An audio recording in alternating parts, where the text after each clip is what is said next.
अस्सलाम वालेकुम जी, secret seize नाविश में खुशामदीद। कैसे हैं आप? ठीक है, तंदुरुस्त हैं? अच्छा जी, आपको याद होगा कि हम लास्ट टाइम गए थे जी जलालपुर पीरूवाला। जलालपुर पीरूवाला तब हम गए थे जब सैलाब आया था, सैलाबी सूरत-ए-हाल थी, वहाँ हमने लोगों की हेल्प भी की। मुख्तलिफ मकामात पे हम गए, वहाँ पे देखा कैसे सैलाब की सूरत-ए-हाल है, लोगों के कैसे घर तबाह व बर्बाद हो गए हैं, कितना पानी खड़ा हुआ है, वो सारा हमने आपको सूरत-ए-हाल से आगाह किया। लेकिन अब जो सिचुएशन है उसके बिल्कुल अपोज़िट है। अब आप ये समझ लें कि सैलाब के बाद के जो मनाज़र है, सैलाब के बाद की जो सूरत-ए-हाल है, वो हम आपको दिखा रहे हैं कि वहाँ पे इस टाइम क्या कंडीशन है, वहाँ पे लोगों के क्या हालात हैं, लोग कैसे गुज़ारा कर रहे हैं, लोग कितने मजबूर और बेबस हैं। तो वो आपको दिखाते हैं। उससे पहले मैं आपको बताना चाह रही हूँ कि ये बयानात जो मैं दे रही हूँ, ये एंटी गवर्नमेंट हैं या नहीं, लेकिन ये उनका अपना पर्सनल इश्यू है। ये लोगों का बयान है, इसमें हमारा कोई अमल दखल नहीं है। हमने इसमें कुछ नहीं कहा कि जी गवर्नमेंट ने ये किया, गवर्नमेंट ने वो किया, गवर्नमेंट को ये करना चाहिए या नहीं करना चाहिए। हम इस पे आपको बाद में तजज़िया देंगे। पहले हम आपको बताते हैं कि लोग वहाँ के क्या कह रहे हैं। सुनते हैं जी लोगों की। अस्सलाम वालेकुम। मैं मरियम नवाज, हुकूमत पाकिस्तान। हमारी आपसे दरखास्त है, यहाँ जिम्मेदार की कमर टूटी है ना, आपने उसे हाथ दे के दोबारा खड़े कर दिया है, लेकिन जो मजदूर की कमर टूटी है उसे हाथ देने के लिए कोई जिम्मेदार आगे नहीं बढ़ा, हुकूमत आगे नहीं बढ़ी, कोई भी आगे नहीं बढ़ा। आज टूटा मजदूर है, क्योंकि मजदूर अगर टूट गया तो मैम पूरा पाकिस्तान टूट जाएगा। आज हमारी हिम्मत और हौसला बनकर आप हमारे साथ खड़ी हो, ज्यादातर गरीब और मजदूर का साथ दें।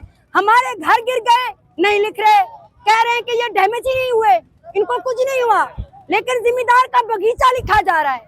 जो गोश्त और मच्छी पकाता है, यहाँ के जो हुकूमत है, यहाँ के जो जिम्मेदार हैं, वो खाने के यहाँ से ट्रक ट्रक सामान के जाते हैं, जिम्मेदार की तरफ जाते हैं, गायब हो जाते हैं।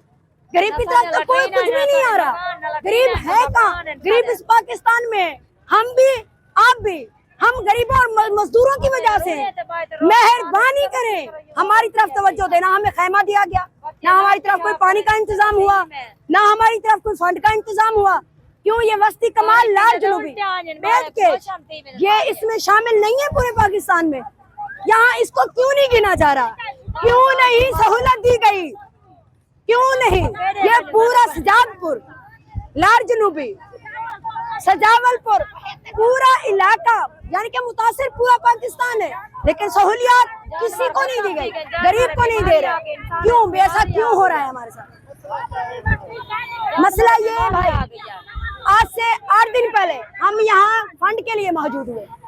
हमें बताया गया कि यहाँ आपको कोई फंड नहीं मिलेगा, क्योंकि हुकूमत ने हमें कुछ नहीं दिया।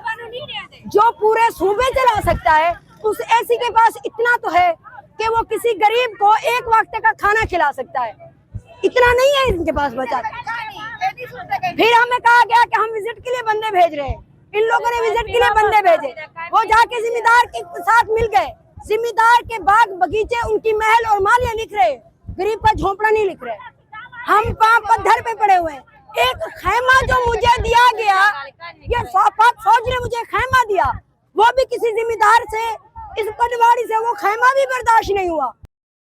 जी, लोगों की आप बीती आपने सुनी।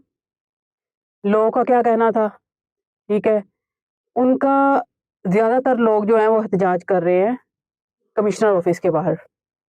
असिस्टेंट कमिश्नर जो हैं वो इस टाइम खुद मजबूर हैं, वो कह रहे हैं जी हम इन हालात से कैसे निपटें? हमने लोगों की हेल्प कर दी है, लेकिन लोगों का ये कहना जी हमारी कोई इमदाद नहीं हुई, हमारा कोई पुरसाने हाल नहीं है, हम सड़कों पे बैठे हुए हैं, मज़दूर पेशा लोग हैं, मज़दूरी करके गुज़ारा कर रहे हैं, हम घर कैसे बनाएँ? ज़्यादातर जो आबादी है यहाँ पे वो कच्ची आबादी है, जिन लोगों के मकानात कच्चे थे, वो ज़्यादातर बिखरे हैं। उनका सामान सारा बह गया, उनके घर बह गए, उनका कोई मददगार नहीं है। और उनका ये कहना है कि गवर्नमेंट हमारी कोई इमदाद नहीं कर रही, गवर्नमेंट हमें कोई पैसा नहीं दे रही, गवर्नमेंट हमें आके पूछ नहीं रही। कमिश्नर ऑफिस के बाहर वो धरना दे के बैठे हुए हैं। तो असिस्टेंट कमिश्नर का क्या कहना था, वो भी आप सुने। जी बिस्मिल्लाहिर्रहमानिर्रहीम। हमारे जी 75 के अराउंड जो मौजे हैं वहाँ पे इनंडेशन है, फ्लड ने उसको हिट किया और अब तक 11 जो हमारे मौजे हैं वो मुकम्मल हो चुके हैं और बाकी में सर्वे चल रहा है। डिस्पाइट द फैक्ट के कई एरियाज़ में हमारे हाफ से ज़्यादा एरियाज़ अभी तक इनंडेटेड हैं, वहाँ अभी तक फ्लड वाटर है, अभी तक सिर्फ मेन रोड्स को छोड़ के बाकी एरियाज़ में पानी है। लेकिन ये दिन रात की एक एफर्ट है जो बिल्कुल जारी है। इसमें सबसे ज़्यादा जो जिस चीज़ का ध्यान रखा जा रहा है वो इसका ट्रांसपेरेंसी है और इसका मेरिट है। उसी सिलसिले में मैं जो है सरप्राइज़ एक चेकिंग भी करता हूँ सुबह से लेके शाम तक, जहाँ पे जो टीम है या तो हमें कोई रैंडम कंप्लेंट आए तो भी जाते हैं और वैसे भी रैंडम इनको हम चेक करते हैं। तो इंशाल्लाह उम्मीद है कि जो हमारी डेडलाइन है उससे पहले हम ये कंप्लीट कर लेंगे इंशाल्लाह। जी, असिस्टेंट कमिश्नर का बयान आपने सुना, तो मज़ीद सूरत-ए-हाल क्या है वो भी आप देखें और मज़ीद लोगों का क्या कहना था वो भी आप देखें। Ya, satu lo jatuhnya. Saku kasakan dan sada nikan ke balan masih te kapra dari di hospital. O tahu da dari di da bal घर के 7वां महीना से और लिस्टर अस्पताल थे ऐसा तब हुए थे बेटे तो रात दा 12 चाहिए साकू कुत्ते से हाकू साकू तब हुए तो उठा छोड़े ने आखिर निकलो घर बनो साकू है कैसा करना दी ऐसा खाली भाग देते दलाल पर को फिर वाला 1 रुपया कहीं का के था ना उसा कर गए गरीब बाबा को कह दे वाला के ना खिला रे ना का लिखे के बालन सारे मासूम लेके खड़ा ना सा सेते में कपड़े दे त्रिजनी वाले साकू ना खावना मिले ना पीवना मिले ना बच्चा मिले या कभी ऐसा को खाना मिले सारे जहीं ढाए गए ने सारा कुछ ढाए गए सारे हुन तुसा इमदाद करो असा हुकूमत को अपील करें सारी इमदाद करें असा गरीब बंदे असा अगे दीवारा औखे तेन होन वाला नहीं मिल जा सकनो सारी पठान कॉलोनी जाए सामने साडा घर है सिला पाए रात दसा कोई पता कहना भी सिला पास जा को हाली तो दूर है असा अपना फैमिली घंटे गैसे पे बाकी जाई साडा ढागन सामान कोई तले थी के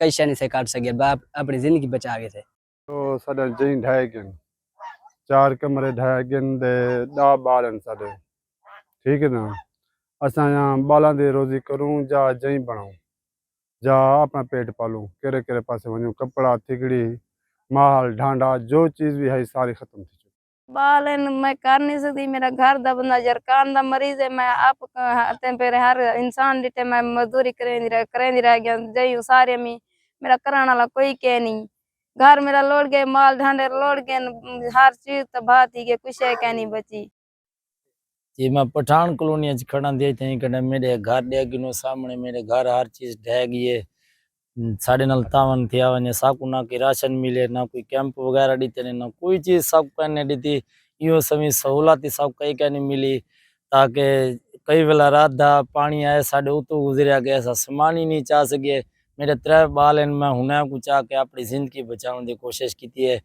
साकू वाला दिरा में जिंदगी बची है बाकी घर कोई चीज नहीं बचा मैं मजदूरी करे ना बट्ठे दोते जेरी मीडिया को जा नहीं मैं बढ़वा सकता हूँ ये सारा कुछ लेकिन मेरा खत्म दिया पे मेरे घर सारा कुछ खत्म थी गया मेरे को कोई चीज भी कहनी ना बरता नहीं ना कोई चीज लोगों के बयानात, लोगों के तासुरात आपने जाने, तो सवाल ये उठता है कि आखिर ये इस सब का सिनेरियो क्या है, इसकी रीज़न क्या है? क्यों लोग इस तरह बेबस हैं, क्यों मजबूर हैं? आम आवाम का क्या कसूर है? अगर इतनी फंडिंग आई थी तो वो पैसा गया कहाँ? अगर गवर्नमेंट इमदाद कर रही है तो किसको कर रही है गवर्नमेंट इमदाद? ये जो बाहर लगा के बैठे हुए हैं खेमे उनकी कर रही है इमदाद। अगर इनकी इमदाद कर रही है तो ये लोग रो क्यों रहे हैं फिर? अगर गवर्नमेंट इनको आके पूछ रही है तो फिर ये अवाम पागल है? अवाम पागल है जो आके कह रही है कि जी हमें कुछ नहीं मिल रहा। क्यों नहीं मिल रहा? क्या इनके आईडी कार्ड नहीं है? क्या इनका कोई एविडेंस नहीं है? क्या इनके घर नहीं है? अगर घर थे तो वो मस्मार हो चुके हैं। तो अब वो नए घर कैसे बनाए? एक मजदूर है, वो मजदूर पेशा आदमी रोज डेली की मजदूरी नहीं मिलती। अगर दिहाड़ी वाला बंदा है तो दिहाड़ी उसे डेली नहीं मिलेगी। डेली वो उसे मजदूरी नहीं मिलेगी। डेली कोई मकान नहीं तामीर कर रहा कि डेली जाके वो दिहाड़ी लेगा और आके अपने बच्चों का पेट पालेगा। अगर वो ठीक है मजदूर है, दिहाड़ी लेके आता है, वो मुश्किल से खाना पूरा करेगा। वो कैसे पूरा करेगा इतने अखराजात? कैसे वो अपना घर तामीर करेगा? इस बात पे ज़रा गौर कीजिए, गवर्नमेंट को भी इस सूरत-ए-हाल से आगाह कीजिए और गवर्नमेंट को होना चाहिए इससे आगाह। गवर्नमेंट को खुद नज़र रखनी चाहिए कि यहाँ पे क्या हो रहा है। ये हुकूमत की ज़िम्मेदारी है कि सारे बराबर हैं, सारे इक्वल हैं। अगर किसी अमीर का घर गिरा है तो उसको भी उतना करना चाहिए, अगर किसी गरीब का घर मस्मार हुआ है तो उसकी भी हेल्प करनी चाहिए, उसकी भी मदद करनी चाहिए। उसका ज़्यादा हक बनता है। अमीर तो फिर कहीं न कहीं से जुगाड़ लगा के अपना कुछ ना कुछ तामीर कर लेगा। गरीब जो मज़दूरी करता है वो कैसे तामीर करेगा? इस बात पे गौर कीजिए और मुझे दीजिए इजाज़त। अल्लाह हाफ़िज़।